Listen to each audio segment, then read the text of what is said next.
अपनी मां को स्कूटर से लेकर 62,000 किलोमीटर की यात्रा कर वाराणसी पहुंचे दक्षिण मूर्ति कृष्ण कुमार व उनकी मां का नागरिक अभिनंदन हुआ। अपनी बूढ़ी मां को स्कूटर से लेकर 62,000 किलोमीटर की यात्रा पूरी कर वाराणसी पहुंचे दक्षिणामूर्ति कृष्ण कुमार उनकी माता चूड़ा रत्नम का नागरिक अभिनंदन तुलसी घाट के तुलसी मंदिर में अखाड़ा गोस्वामी तुलसीदास जी के महान प्रोफेसर विशंबर नाथ मिश्र ने किया। कलयुग के श्रवण कुमार, जो अपनी मां को भारतवर्ष के मंदिरों में दर्शन पूजन कराने का उद्देश्य लेकर कर्नाटक के मैसूर से सितंबर में यात्रा शुरू की और पहले चरण में देश के सभी भागों भूटान, नेपाल, अरुणाचल प्रदेश, म्यांमार आदि प्रदेशों में भ्रमण करने के बाद चित्रकूट होते हुए रविवार को बाबा विश्वनाथ की नगरी वाराणसी पहुंचे। वाराणसी पहुंचने पर सोमवार को तुलसी घाट पर उनका नागरिक अभिनंदन किया गया।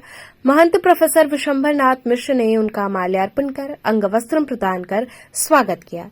इस अवसर पर प्रोफेसर विशंबर नाथ मिश्र ने कहा कि मां के लिए समर्पित ऐसे पुत्र का नागरिक अभिनंदन होना ही चाहिए।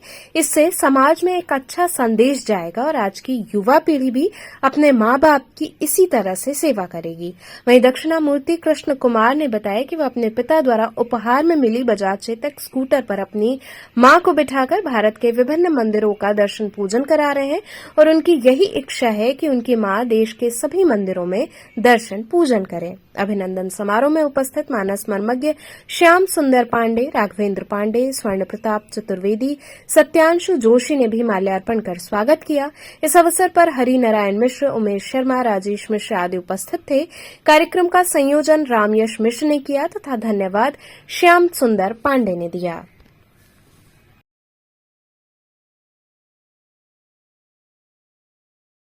देखिए, सम्मान क्या कर्नाटक से कृष्ण कुमार दक्षिणामूर्ति जी आए हुए हैं। तो हमें कल पता लगा कि मैसूर से अपने मां को स्कूटर पर बैठाकर पूरे भारत भ्रमण पर निकले हुए हैं। तो काशी में आए तो हमें भी थोड़ी क्यूरियोसिटी हुई कि भाई हम भी मिले। मैसूर तो हम पढ़े भी हैं वहाँ पे और 4 साल रहे भी हैं।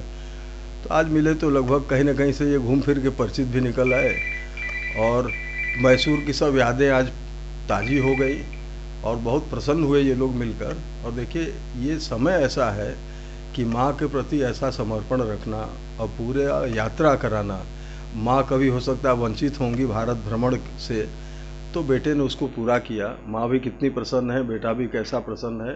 यही तो हम लोगों की जो रामराज की परिकल्पना है और क्या है कि इसी तरह सब लोग सुखी रहें, अपने माँ का सेवा करें और सब वहीं से मिलता है सबको। मेरा नाम है कृष्ण कुमार, मेरी मातेश्वरी का नाम है श्रीमती चूड़ा रत्नम्मा।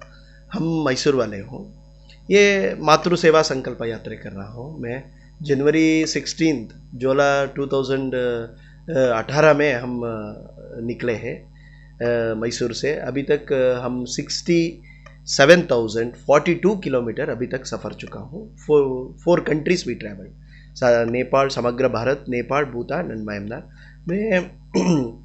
मेरा एक विचार है, ये माता पिता है, बोलने वाला भगवान है, हमारे साथ रहने वाला भगवान है। वो जीवित रहने के समय में उनको सेवा करना, क्योंकि हमारे लिए बहुत त्याग, उनका स्वार्थ, ड्रीम्स, डिज़ायर सभी छोड़कर हमारा जीवन सुंदर बना के लिए वो काम करता है। इसीलिए हम भी बड़ा होने के बाद वो जीवित रहने के समय में, स्पेशली वृद्ध अवस्थे में, सभी खुद का बेटा बेटी ऐसा सेवा करने तो उनको अंतरंग का शांति मिलता है, मानसिक प्रसन्नता भी मिलता है। वो जीवित रहने के समय में सेवा करना, बाद में एक फोटो को एक माला डालकर चंदन कुमकुम लगा के टीका लगे उसका आगे श्रद्धा सब भक्ति समर्पण करने तो कोई फायदा नहीं।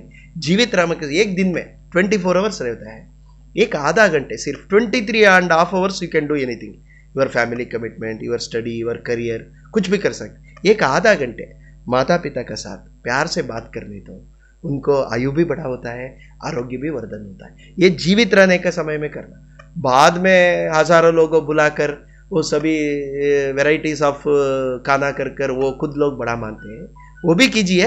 जीवित रहने के समय में उनको आपका क्वालिटी टाइम दीजिए, ऐसा मैं सबको प्रार्थना करता हूँ।